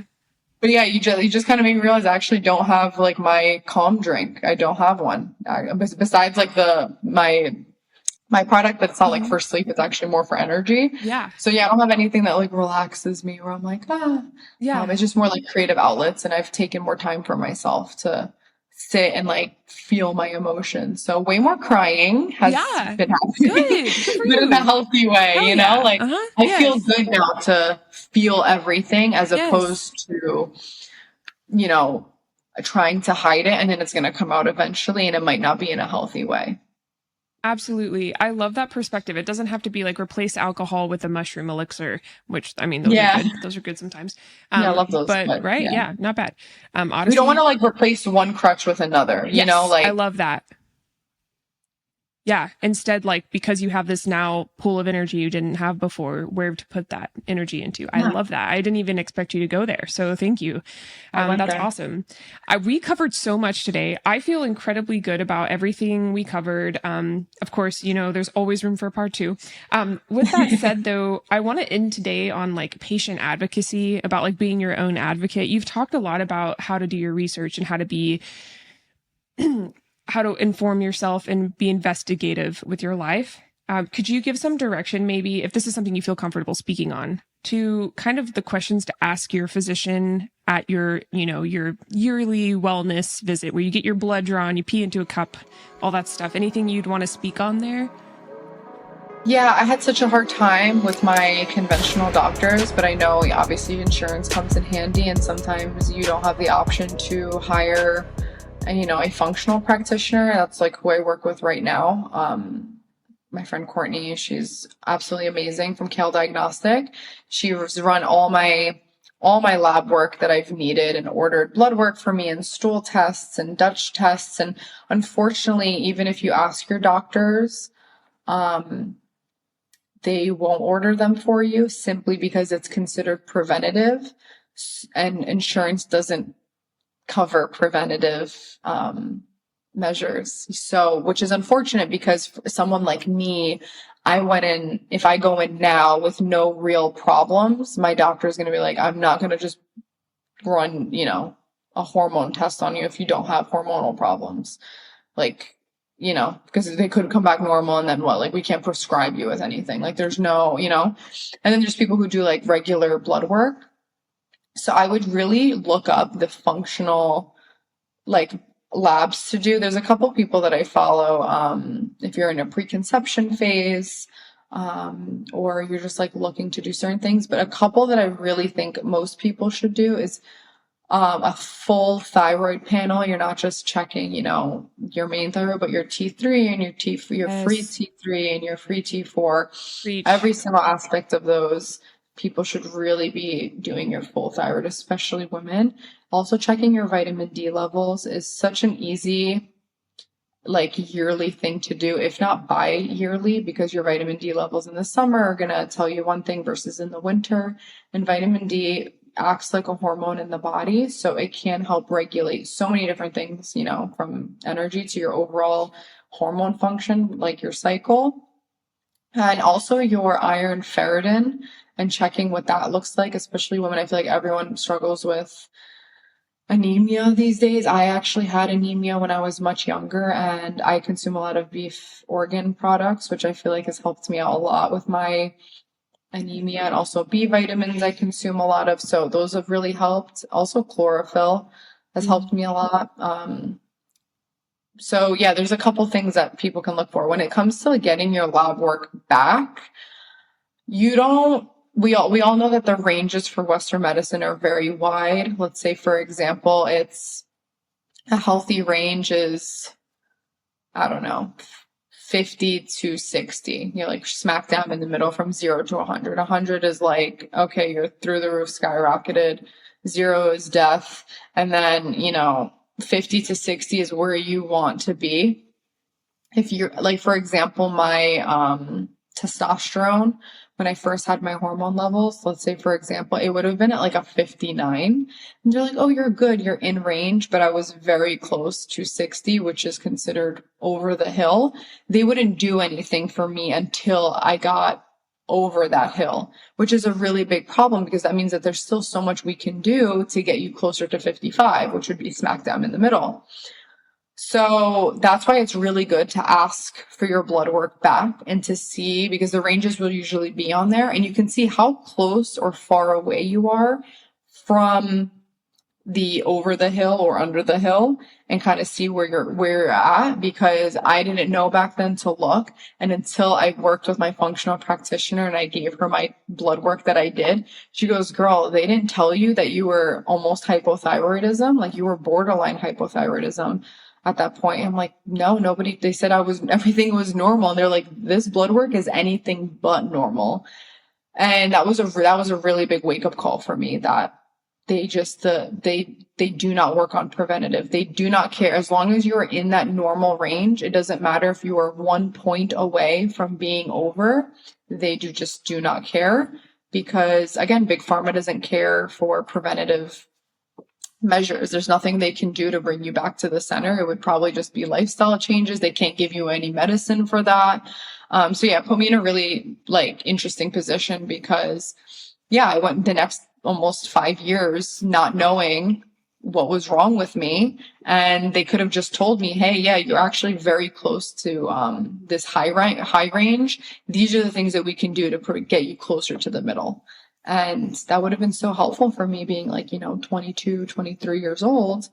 And instead it wasn't. So always ask for your blood work back. And unfortunately, I mean, I did write a blog on some really great at-home testing kits. If your doctor's like, I'm not buying, like, we're not ordering this for you, there are ones that you can order online that do like gut tests, full thyroid panels if your doctor's not asking for it. Oh, cool. And even like coaches and practitioners, if they're within your budget.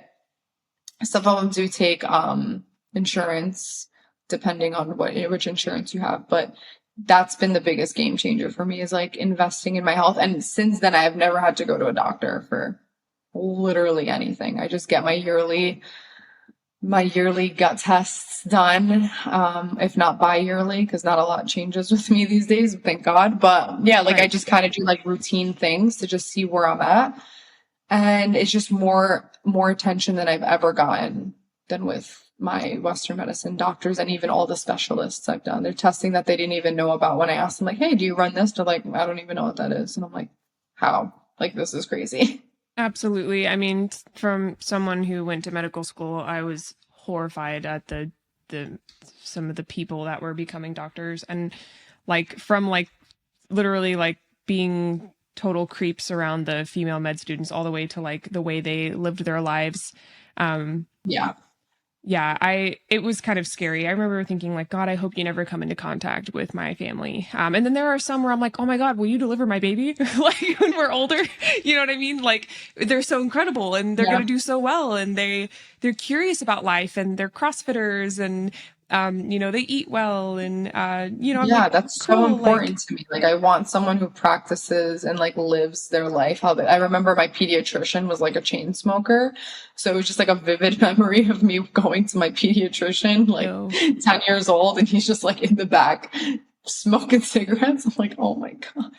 So yeah, like that's just how it is. And I remember my endocrinologist, when I went to my OBGYN, and I was like, I'm dealing with really painful periods. And I remember her telling me literally at 22 years old that if I don't get back on birth control, I will get pregnant. That's been an interesting, 8 years, because I'm not pregnant. That's so just like pretty much threatening me like to get back on it. And I'm like, ma'am, like, can you just test my hormones and stop giving me advice that I didn't ask for? Thank you. Dude, so many horror stories with OB-GYNs. Like one switched my birth control 7 times in 1 year. When she should have said, 1, let's talk about what's your lifestyle like. 1, 2, like, hey, Sophia, it takes sometimes up to 90 days for birth control to regulate in your body. Let's give it a good go before we switch you up. She fucked up my hormones. Like, I was not doing well. I was not well. And I thought I was really bad on hormonal birth control. I had an IUD put up. I was the NuvaRing, actually. Oh, yeah. And this is like super TMI, but like I was never told the side effects of what it was. She was just testing a bunch of hormonal birth controls on me. I was very young. I was like 19, 20. She was literally testing a bunch of birth control on me. She's like, let's try this and let's try this, because they were all just making my life 10 times worse. Right. And I tried the NuvaRing, and my body like gave me an infection to eject it out of my body. Damn. Literally rejected it for you. Literally was like, bye. So yeah, like the Yeah. infection that I had was like, I could have, who knows what I could have gotten. Like if I didn't think to get it taken out, I literally had it in for not even a week. And my body was like, So nope. sorry to hear that. Let Yeah, it alone was crazy. It's just just the crazy. IUD process in general is traumatic. I know that is a NuvaRing vaginal, or is it, you said? Yeah, it's like a, I don't know what the hell it is. It's like silicone. Yeah. Maybe. Okay. Yeah. Just the whole IUD process in general is just traumatizing. You know, actual IUD is like a nightmare. It's a nightmare. Yeah. Yeah. Oh my God. That's like You its just own see thing. pictures of what an IUD is and where it goes. Yeah. It's a torture device. Exactly. Especially if there's someone listening to this who has a partner with an IUD, like, and they say anything about it and you're just curious, like, yeah, Google that shit. GTS, what my best friend says. Yeah, GTS. I promise you, like the same way we look back at history, like during the medieval times, like there's going to be another planet that's going to inhabit us one day, maybe in like 1,000, 2,000, who knows how many years. And they're going to come across an IUD and think this is how we tortured people. Yep, exactly. 100%. I swear, because that's what it looks like in general. Like they just shove this up people. Yeah. Like, yeah, we did. Yeah. And I'm one to talk. I actually do have a copper IUD right now, and I don't feel as unstable with like the emotions. Yeah, that's usually that it gave considered me. Like a little bit better than the other ones. Yeah. I don't know, like man. More hormonal. I don't know. Yeah. Some shit happened after I got it and I was like, you know what I mean? And then I'd bring it up to my physicians and they'd be like, well, it's non-hormonal. So, and I'd be like, cool. But like, maybe what's going on, even if it's not hormonal though, like I mean, copper, like that's copper toxicity that can come with a copper IUD. Yeah. Then you would be a great candidate for a mineral test. I would love to do that. Yeah. 100%. You should definitely do one because that will tell you exactly what your copper IUD is doing. I like it.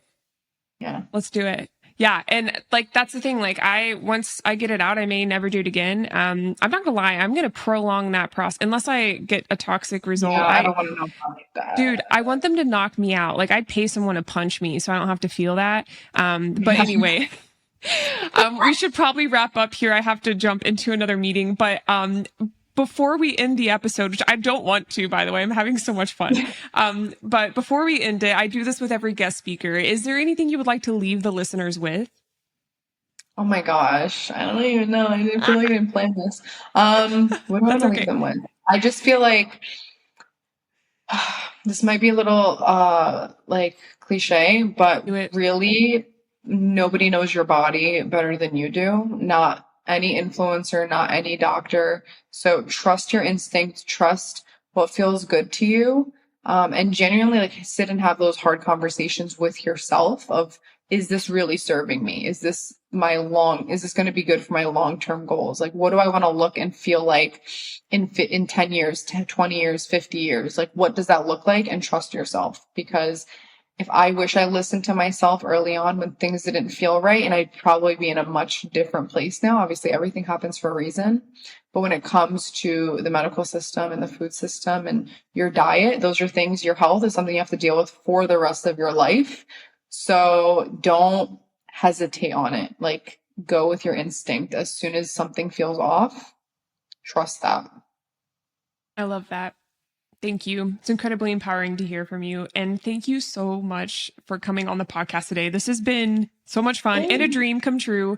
I know I wrote you a while back. I think you were like, yeah, let's do it. And then I was like, cool. And then I didn't send you the booking link. And then I took forever, something like that.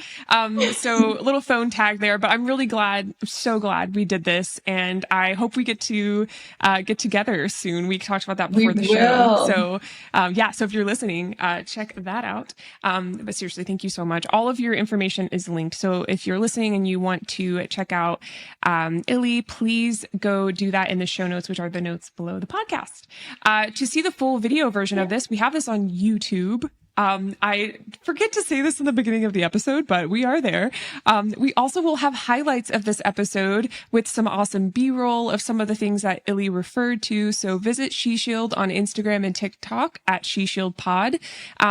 All resources mentioned are in the show notes. If you like the podcast, please review. That's how we get out there, guys. It takes I think it took me 15 seconds to rate the podcast. Yes, I rated my own podcast. I don't want to talk about it. More importantly, if you or anyone you know is a firearms owner experiencing a mental health crisis, please look into holdmyguns.org. They are an organization that will connect you with a local gun shop or FFL to store your firearm for you in a time of need. Whenever you're ready, you may take it back. The link to access their website and to find a storage location or partner is available in you guessed it, the show notes. Thank you for listening. In the meantime, stay safe and stay vigilant.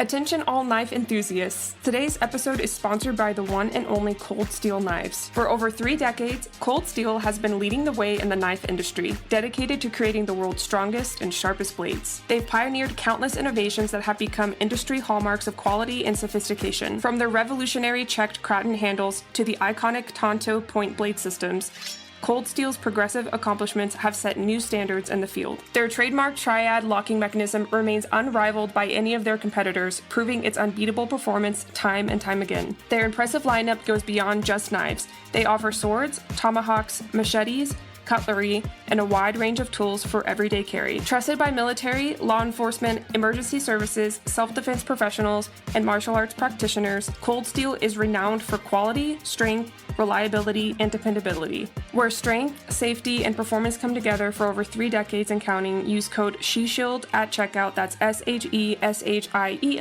to save and to support the pod.